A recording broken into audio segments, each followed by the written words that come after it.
পৃথিবীতে সবচাইতে সুখী মানুষ কারা জানেন?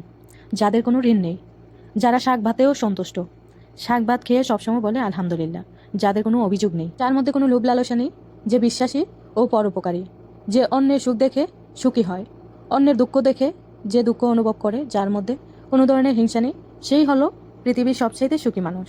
হ্যালো এভরিওয়ান, আসসালামু আলাইকুম। কেমন আছেন আপনারা সবাই? আশা করি সবাই ভালো আছেন।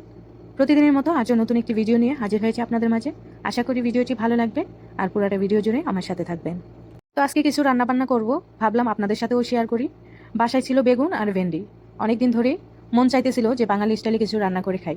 তো এখানে তো চাইলেই সব কিছু পাওয়া যায় না।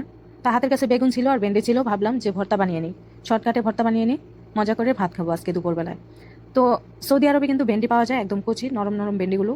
এগুলো ভর্তা বা ভাজি তরকারি যে কোনো কিছুতেই অনেক ভালো লাগে। আর এখানে একটা বেগুন নিয়েছি আমি, যেহেতু একা খাবো এত কিছু লাগবেও না আমার। মানে একটা বেগুন নিয়ে নিয়েছি আর কিছুটা ভেন্ডি সেদ্ধ করে নিচ্ছি। আর এখানে সাদা ভাত রান্না করে নিচ্ছি। বেগুন আর ভেন্ডিকে আমি ভালো করে কেটে ধুয়ে পরিষ্কার করে 2টা কাঁচামরিচ দিয়ে সিদ্ধ বসিয়ে দিলাম। বেশি ঝালও খেতে পারি না, বাংলাদেশ থেকে আসছি অনেক দিন হয়ে গেছে, এখানে বেশি একটা ঝাল খাওয়া হয় না, তার জন্য ঝাল খেতে পারি না নিজেও। আর এদিকে বাসার মুরব্বির জন্য আমি একটা সস বানিয়ে নিচ্ছি। এই সসটা হচ্ছে আমি যখনই মেহেন্দি অথবা বিরিয়ানি রান্না করি, এই সসটা বানাই মেহেন্দি বিরিয়ানির সাথে খাওয়ার জন্য।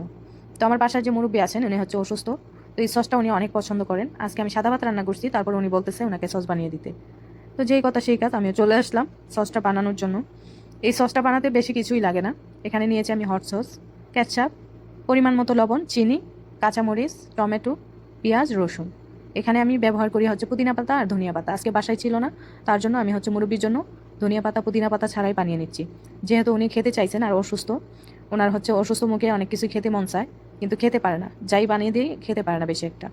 তো এই তো সসটা আমার বানানো হয়ে গেছে। এই সসটা আপনারা যে কোনো কিছুর সাথে খাবেন, খুবই মজা লাগে, বাসায় বানিয়ে ট্রাই করতে পারেন। আর আপনারা চাইলে আমি হচ্ছে এটা ফুল রেসিপিটা অন্য একদিন শেয়ার করব। তো সসটা আমার বানানো হয়ে গেছে। এখন দুপুরে ভাত খাওয়ার পরে সবসময় হচ্ছে বাসার মুরব্বি যে কোনো ফল খেতে হয়, তো ওনার জন্য আমি হচ্ছে তরমুজ কেটে নেব। এই তরমুজটা আনছে প্রায় 1 সপ্তাহ হয়ে গেছে, বাসায় মানুষ নেই, মাত্র আমরা 3জন মানুষ, অল্প অল্প করে কাটি, শেষই হয় না। কিন্তু তরমুজটা অনেক মিষ্টি ছিল, খেতেও ভালো লাগে। তো এই তো তরমুজটা আমি কেটে নিয়েছি ভাত খাওয়ার পর খাওয়ার জন্য। আর যারা যারা ধৈর্য সহকারে এতক্ষণ পর্যন্ত আমার ভিডিওটি দেখছেন তাদেরকে জানাই অসংখ্য ধন্যবাদ। আপনারা যদি এখনও চ্যানেলটিকে সাবস্ক্রাইব করে না থাকেন, চাইলে চ্যানেলটিকে সাবস্ক্রাইব করে পাশে থাকা বেল বাটনটি অল করে দিতে পারেন। আর যারা ফেসবুক পেজ দেখে দেখছেন তারাও চাইলে ফলো করে দিতে পারেন। তো এদিকে আমার ভেন্ডি আর হচ্ছে বেগুনটা সিদ্ধ হয়ে গেছে, আমি চুলাটা ডিম করে রাখছি যেন পানিটা একদম শুকিয়ে যায়। পানিটা শুকিয়ে গেলে ভর্তাটা খেতেও মজা লাগে, দেখতেও একটু আটালো হয়।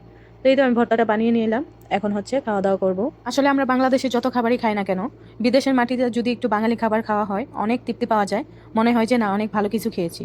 আজকে এই সামান্য ভর্তা দিয়ে ভাত খেয়েছি, প্রতিদিন মাংস দিয়ে এত ভাত খেতে পারি না। মাশাআল্লাহ, আলহামদুলিল্লাহ, অনেক মজা হয়েছিল ভর্তাটা। তো এই ছিল আমার আজকের ভিডিও, এখন আমি খাওয়া দাওয়া করব। যারা যারা এই পর্যন্ত ভিডিওটি দেখছেন সবাইকে জানাই অসংখ্য ধন্যবাদ। সবাই ভালো থাকবেন, সুস্থ থাকবেন, আল্লাহ হাফেজ।